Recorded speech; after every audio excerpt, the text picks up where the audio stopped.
Hello बच्चों, आप सभी का स्वागत है हमारे चैनल एनसीईआरटी ट्यूटोरियल हिंदी में। और यहाँ पर इस वीडियो में हम पढ़ने वाले हैं कक्षा 10 के इतिहास के अध्याय नंबर 4 को, जिसका नाम है भूमंडलीकृत विश्व का बनना। और यह है वीडियो नंबर 3 इस अध्याय के ऊपर। तो अगर आपने पीछे के 2 वीडियोस नहीं देखे हैं तो आप नीचे जाइए डिस्क्रिप्शन में, वहां पर आपको लिंक मिल जाएगा जिससे कि आप पीछे के वीडियोस देख सकते हैं और उसके बाद ही आप इस वीडियो को देखें, क्योंकि वहीं से कहानी ये शुरू हो रही है। तो देखिए, अब हम आगे बढ़ते हैं और पढ़ते हैं अपना अगला टॉपिक, जो कि है महायुद्धों के बीच अर्थव्यवस्था। यानी जो महायुद्ध हो रहे थे, प्रथम विश्व युद्ध, द्वितीय विश्व युद्ध, इस दौरान पूरे विश्व की अर्थव्यवस्था की क्या स्थिति थी, पूरे विश्व के अर्थव्यवस्था पर क्या प्रभाव पड़ा, पूरे विश्व में सामाजिक अर्थव्यवस्था में और भी तरीके से क्या अंतर आए, बदलाव आए, इन चीजों को यहां पर इसमें हम पढ़ने वाले हैं। तो यहां पर देखिए, पहले हम पहले विश्व युद्ध की बात करेंगे। टॉपिक है हमारा युद्धकालीन रूपांतरण। तो देखिए, जो प्रथम विश्व युद्ध हुआ था वो 2 पक्षों के बीच लड़ा गया था। एक पक्ष था जिसमें कि जर्मनी था, ऑस्ट्रिया हंगरी था, ऑटोमन तुर्क था, और दूसरा पक्ष था जिसमें ब्रिटेन था, फ्रांस था, और इसके अलावा रूस था, अमेरिका था, और भी देश थे। तो ये सभी देश जो थे वो प्रथम विश्व युद्ध में शामिल थे। और ये सभी जो देश थे ये औद्योगिक देश थे, यानी इन सभी के पास उद्योग थे, या फिर इन सभी के पास ऐसी व्यवस्था थी कि ये ऐसी चीजें बना सकते थे जो कि काफी घातक है, जैसे टैंक बनाना हो गया, बम बनाना हो गया, या फिर और भी चीजें बनाना। और इसके साथ ही ये जो प्रथम विश्व युद्ध था ये प्रथम आधुनिक औद्योगिक युद्ध भी था। औद्योगिक युद्ध का क्या मतलब है कि इसमें बहुत बड़े स्तर पर टैंक का इस्तेमाल हुआ, बम का इस्तेमाल हुआ, और भी तरीके के औजारों का इस्तेमाल हुआ जो कि पहले आम रूप से युद्धों में नहीं देखे जाते थे। अब देखिए, ये जो प्रथम विश्व युद्ध था ये बहुत ही घातक था, यानी अपने समय का सबसे बड़ा युद्ध था। कैसे? तो इस युद्ध में करीब 90 लाख की संख्या में लोग मारे गए थे और करीब 2 करोड़ लोग घायल हुए थे। तो आप समझ सकते हैं कि कितने बड़े स्तर पर यह विनाश हुआ था। और यह जो युद्ध हुआ था, इस युद्ध में लोगों की जरूरतों को पूरा करने के लिए, लोग यहां पर कहने का मतलब है कि जो सैनिक युद्ध में जा रहे थे उनकी जरूरतों को पूरा करने के लिए जितने भी उद्योग थे, यानी उत्पादन के जितने भी स्रोत थे, उन उद्योगों का पुनर्गठन किया गया था। यानी कि कोई अगर फैक्ट्री है उसमें कपड़े बनते हैं तो उसको अब एक तरीके से इस तरीके से उसमें बदलाव किया गया कि वो फैक्ट्री अब सैनिकों के लिए कपड़ा बनाएगी। कोई फैक्ट्री है जहां पर खाना बनता है या फिर कुछ ऐसी खाने की पैकिंग होती है और भी कुछ भी होता है, तो उसको इस तरीके से बदलाव उसमें लाया गया कि वो सैनिकों की जरूरतों को पूरा करने के लिए वहां पर बदलाव लाए गए। अब यहां देखिए, ये जो बदलाव आया इसकी वजह से पूरे के पूरे समाज बदल गए। और इसके साथ ही समाज में क्या बदलाव आया, तो पहले देखिए, हर देश में, यानी कि सिर्फ भारत की यहां पर बात नहीं हो रही है, चाहे आप यूरोप चले जाएं, अमेरिका चले जाएं, और भी जगहों पर चले जाएं, वहां पर यह चीज थी कि जो औरतें थी वो घर में रहती थी और जो मर्द थे वो फैक्ट्री में कहीं भी जाकर काम किया करते थे। लेकिन जब यह युद्ध होने लगा, प्रथम विश्व युद्ध होने लगा, तो मर्दों को भेज दिया गया युद्धों में लड़ाई करने के लिए, वहां पर मोर्चे पर। लेकिन उसके बाद यहां पर फैक्ट्रियों में काम करने की बारी आई, फैक्ट्रियों में या फिर और भी जगहों पर काम करने की बारी आई, तो वहां पर औरतों को लाया गया काम करने के लिए। और इसके अलावा अमेरिका जो था वहां पर श्वेतों को भी लाया गया था, यानी कि वैसे समाज अब सामने आए, वैसे समाज के तबके सामने आए काम करने इलाके में, जो कि जिनको कि पहले दबाकर या फिर कोने में रखा गया था। तो युद्ध की वजह से समाज में बहुत बड़ा बदलाव आया था। अब इसके बाद यह हुआ कि प्रथम विश्व युद्ध के पहले जो हमारा ब्रिटेन था, जो कि भारत पर शासन करता था, वो सबसे बड़ी अर्थव्यवस्था हुआ करता था। उसके पास काफी ताकत थी, काफी पूंजी थी, काफी पैसा था, दुनिया के बहुत बड़े इलाके पर कब्जा भी था।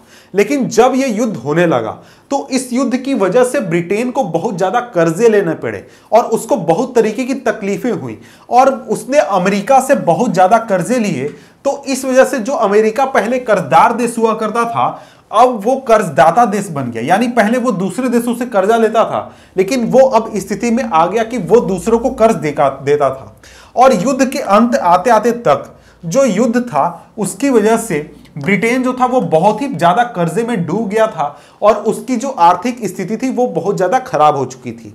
अब देखिए, युद्ध के पहले जो ब्रिटेन था, जैसे मैंने कहा कि बहुत बड़ी ताकत हुआ करता था अर्थव्यवस्था के हिसाब से, लेकिन युद्ध का सबसे बुरा असर उस पर ही पड़ा और उसको बहुत ही मोर्चे पर नुकसान भी उठाना पड़ा।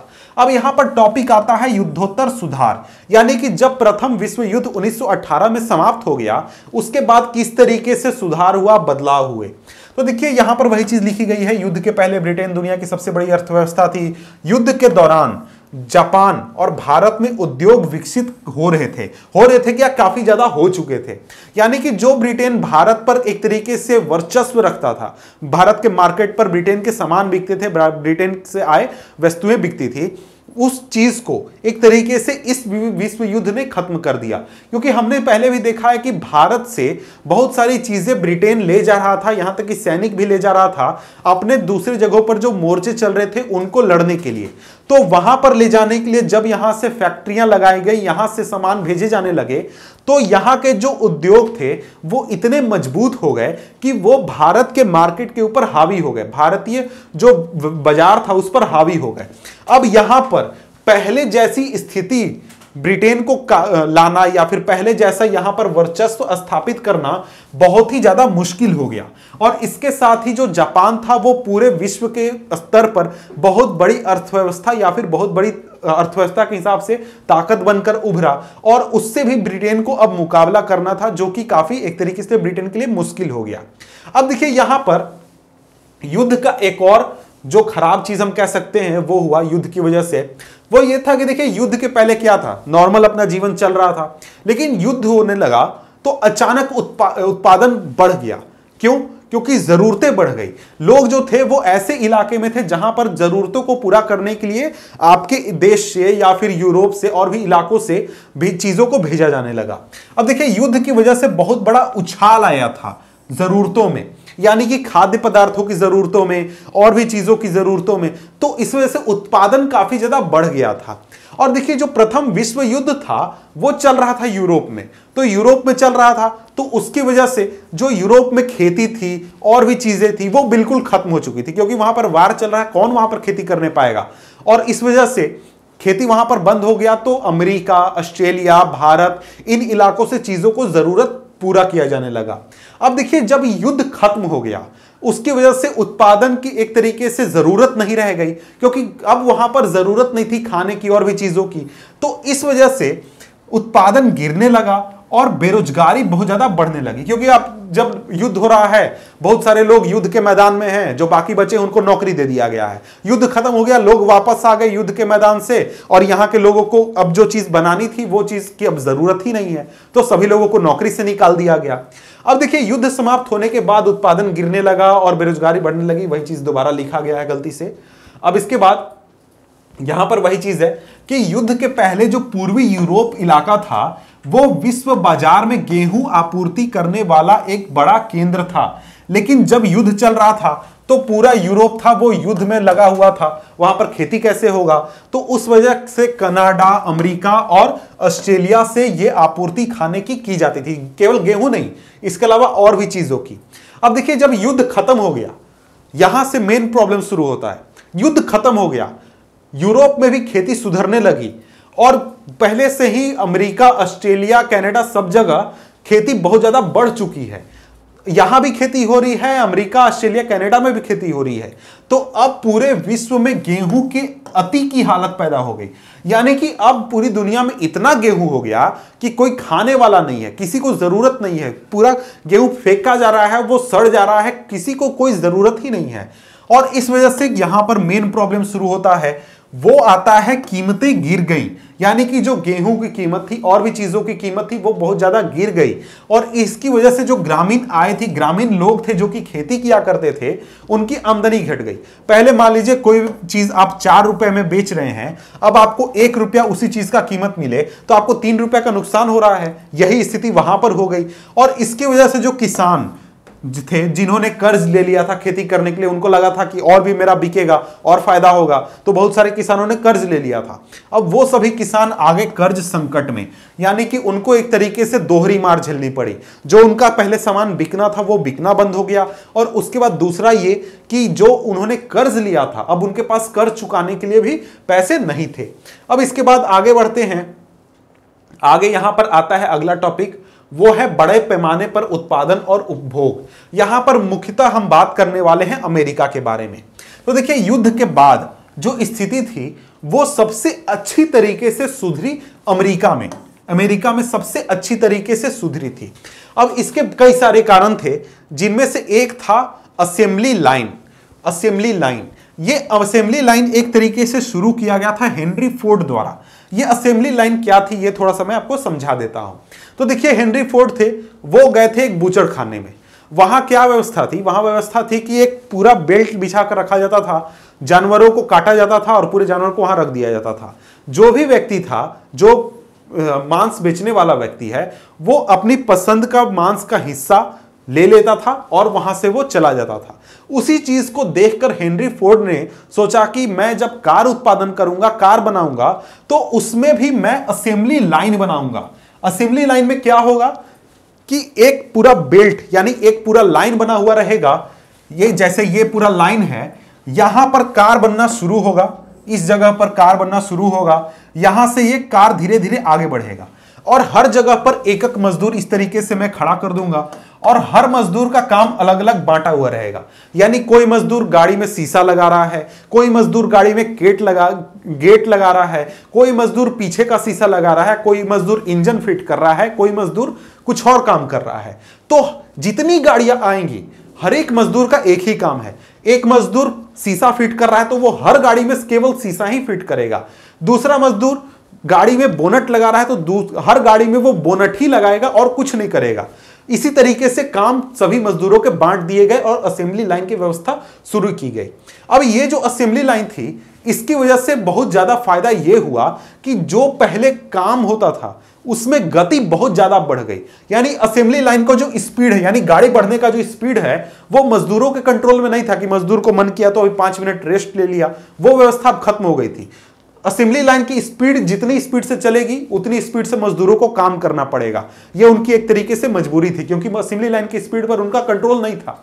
तो इस चीज की वजह से बहुत सारे लोग जो थे वो नौकरी छोड़ने लगे कि बहुत ज्यादा तेज है, हमको काम करने थोड़ा फुर्सत भी नहीं मिलता है, थक जाते हैं इस तरीके से। तो हेनरी फोर्ड ने उनका वेतन बढ़ा दिया तो वो मजदूर को ज्यादा पैसा मिलने लगा और इन्होंने स्पीड इसका और बढ़ा दिया कि नहीं, अब 5 किलोमीटर प्रति घंटा की स्पीड से असेंबली लाइन चलती थी, अब हम 10 का करेंगे, तुम लोग को वेतन भी दे रहे हैं, तुम लोग काम भी बेसी करो, ऐसा वो करने लगे। अब इसकी वजह से ये हुआ कि अमेरिका में जो भी लोग इनके पास नौकरी कर रहे थे वो उनका आमदनी बढ़ गया। और ऐसा नहीं कि सिर्फ ये इनके पास ये चीज हो रही थी, इनके अलावा और भी जो दूसरे लोग थे या फिर दूसरी फैक्ट्रियां थी, वहां पर भी जो बनाने का काम था, प्रोडक्शन का काम था, उसमें भी असेंबली लाइन को शामिल कर लिया गया। और उसकी वजह से पूरे अमेरिका में जो उत्पादन होने लगा, ये उत्पादन होने लगा असेंबली लाइन की वजह से। अब ये असेंबली लाइन जो था वो एक तरीके से उत्पादन का सबसे अच्छा जरिया बन गया। अब इसकी वजह से जो उत्पादन था वो बहुत ही जल्दी होता था। अब जल्दी होता था, इसके साथ साथ जो यहां पर काम करने वाले लोग थे उनका वेतन भी बढ़ा दिया गया था, तो लोगों के पास पैसा भी ज्यादा आता था। और इसके साथ ही ये अमेरिका तक सिर्फ सीमित नहीं रहा, अमेरिका से बाहर निकलकर 1920 के दशक में यूरोप में भी इस पद्धति को अपनाया गया। अब इसकी वजह से जो इंजीनियरिंग आधारित जितने भी उत्पाद थे, चाहे वो आपका कार हो या फिर आपका रेफ्रिजरेटर हो, रेडियो हो, कुछ भी हो, उन सभी जगहों पर यही चीज की गई। और यहां पर सभी चीजों की लागत और कीमत जो थी वो बहुत ज्यादा कम हो गई। और जैसा मैंने कहा कि लोगों के वेतन बढ़ा दिए गए तो लोगों के पास पैसा आ गया। अब जो लोग थे वो लोग, अब यहां पर उनकी स्थिति ये हो गई कि वो चीजों को खरीद सकते थे, चाहे वो रेफ्रिजरेटर हो, टीवी तो शायद उस समय नहीं था, या फिर उसके अलावा दूसरी चीजें हो जैसे रेडियो हो, और भी चीजें जो उनके घर की जरूरतों की चीजें हैं, उन सभी को वो खरीदने लगे। और इन चीजों को खरीदने की वजह से जो लोग थे उनकी स्थिति ठीक होने लगी, अमेरिका की अर्थव्यवस्था ठीक होने लगी, सभी चीजें अच्छी चलने लगी। और ये सभी एक तरीके से जो हमारा लोन होता है ना, लोन, हायर परचेज, वहां पर एक व्यवस्था थी जो सिंपली आप लोन समझ लीजिए कि कोई लोन ले रहा है, मंथली किस्त में उसको चुका रहा है। इस तरीके से सभी चीजों को लोग खरीदते थे। अब इसी तरीके से लोग घर भी खरीदने लगे और अमेरिका में बहुत बड़े स्तर पर आवास और निर्माण क्षेत्र में काम हुआ। इसकी वजह से वहां की जो अर्थव्यवस्था थी वो काफी मजबूत होने लगी।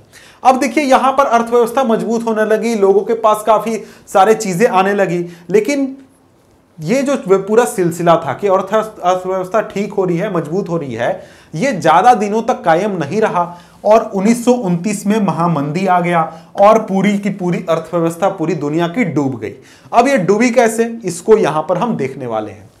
अब यहां पर देखिए आते हैं महामंदी में, महामंदी टॉपिक है हमारा। अब देखिए महामंदी के बारे में देखें तो 1929 में आर्थिक महामंदी की शुरुआत हुई थी और इस दौरान दुनिया के जो अधिकतर भाग थे वहां पर उत्पादन, रोजगार, व्यापार, आय, इसके अलावा और भी चीजों में भयानक गिरावट दर्ज की गई। यानी कि बेरोजगारी हो गई, जो आमदनी है वो लोगों की घट गई, रोजगार लोगों से छीन गए, या फिर उत्पादन इतना ज्यादा हो गया कि चीजों का कीमत नहीं मिलने लगा। और इसके बाद अब देखते हैं कि इस पूरी महामंदी का कारण क्या था। तो देखिए यहां पर इस महामंदी का जो प्रमुख कारण था या फिर जो पहला कारण था वो था युद्ध की बाद, यानी कि युद्ध के बाद में जो विश्व की अर्थव्यवस्था थी उसमें कृषि उत्पादों में अति उत्पादन की समस्या, इसकी वजह से कृषि उत्पादन जो था उसकी कीमत कम हो गई। जैसा कि हमने पहले बात किया था कि कृषि उत्पादन ज्यादा हो रहा था, क्या अभी तुरंत हमने बात किया कि यूरोप में खेती बंद हो गया था, अमेरिका, कनाडा, ऑस्ट्रेलिया सभी जगह खेती हो रहे थे, भारत में भी खेती से जा रहा था, तो यूरोप में फिर से स्थिति सुधर गई, तो सभी जगहों से खेती होने लगा, तो अति उत्पादन होने लगा। अब अति उत्पादन होने लगा तो किसानों की आमदनी कम हो गई, जहां 4 रुपए मिलता था कीमत वहां अब 1 रुपया कीमत मिलने लगा। तो किसानों को लगा कि भाई मेरा 1 रुपया मिल रहा है मुझे कीमत 4 रुपया की जगह, तो अब मैं पहले अगर जो खेती करता था उससे अब मैं 4 गुना अगर खेती करूंगा तो मुझे पहले जितना पैसा मिलने लगेगा। तो इस चीज से और भी ज्यादा स्थिति खराब हो गई। क्यों? पहले ही पूरी दुनिया में अति उत्पादन की स्थिति थी, उस कंडीशन में अगर आप और उत्पादन कीजिएगा तो स्थिति और ज्यादा खराब हो जाएगी। और यही चीज हुआ यहां पर 4 गुना 4, तो मैंने बस एग्जांपल लिया, ऐसा नहीं है कि सच में सभी लोग 4 गुना उत्पादन करने लगे थे, लेकिन पहले से उन्होंने उत्पादन बढ़ा दिया। अब ये उत्पादन बढ़ा दिया तो कीमत और ज्यादा गिरने लगी, और ज्यादा स्थिति खराब होने लगी। दुनिया में जो अति उत्पादन की स्थिति थी वो और ज्यादा बढ़ गई। और इसके बाद इसके साथ ही एक और कारण यह था कि देखिए अमेरिका जो था उसकी अर्थव्यवस्था हमने बात किया कि बहुत ज्यादा सुधर रही थी, बहुत ज्यादा अच्छी हो रही थी। तो अमेरिका जो था वो एक तरीके से काफी मजबूत हो चुका था 1923 के आसपास, 1923 के आसपास। तो 1923 के बाद जो अमेरिका था उसने दूसरे देशों को कर्जा देना शुरू किया कि लीजिए भैया पैसा लीजिए, जाइए आप लोग भी अपनी अर्थव्यवस्था ठीक कीजिए, हम भी ठीक हो रहे हैं, आप भी ठीक होइए। ऐसी स्थिति थी। तो बहुत सारे देश जो थे वो अपनी अर्थव्यवस्था को सुधारने के लिए अमेरिका से कर्ज लेने लगे और अमेरिका से कर्ज लेकर वो अपने जो खर्चे थे और भी चीजें थी या फिर इन्वेस्टमेंट था, यानी कि पूंजी निवेश करना, ये सभी चीजें वो करने लगे। अब इसके बाद 1928 में अमेरिका के जो लोग थे, यानी जो सरकार में बैठे हुए लोग थे, उन सभी लोगों को समझ में आ गया था कि पूरी दुनिया में अब अर्थव्यवस्था खराब होने वाली है, यानी कि मंदी आने वाली है। तो उन्होंने 1928 में ये जो पूरा काम था कर्जा देने वाला, ये बंद कर दिया कि नहीं अब हम कर्जा नहीं देंगे, अब आप लोग को जो करना है करिए, आप लोग अपने ऊपर हैं। तो कर्जा दे बंद कर दिया। तो जो देश इस पूरे कर्जे के ऊपर एक तरीके से अपनी अर्थव्यवस्था को सुधारने का काम कर रहे थे, उनको बहुत ज्यादा नुकसान हुआ या फिर एक तरीके का झटका लगा। और इसके बाद अंत में अमेरिका ने अपने देश को महामंदी से बचाने के लिए जो आयातित पदार्थ थे, यानी दूसरे देशों से जो पदार्थ आते थे, उन पर 2 गुना सीमा शुल्क लगा दिया। अब सोचेंगे कि 2 गुना सीमा शुल्क क्यों लगाया? क्योंकि अभी हमने बात किया कि अति उत्पादन की स्थिति थी, सभी जगहों पर दुनिया में दाम जो थे वो बहुत कम थे। अमेरिका में जो चीज 5 रुपया में बिक रहा था, पूरा दुनिया में 1 रुपया में बिक रहा था, जैसे फॉर एग्जाम्पल खाना का सामान। तो यहां पर इसके ऊपर सीमा शुल्क लगाकर कि हमारे देश में भी वैसी स्थिति ना हो, इसके लिए सीमा शुल्क लगा दिया गया और पूरी दुनिया से सामान को आने से रोक दिया गया।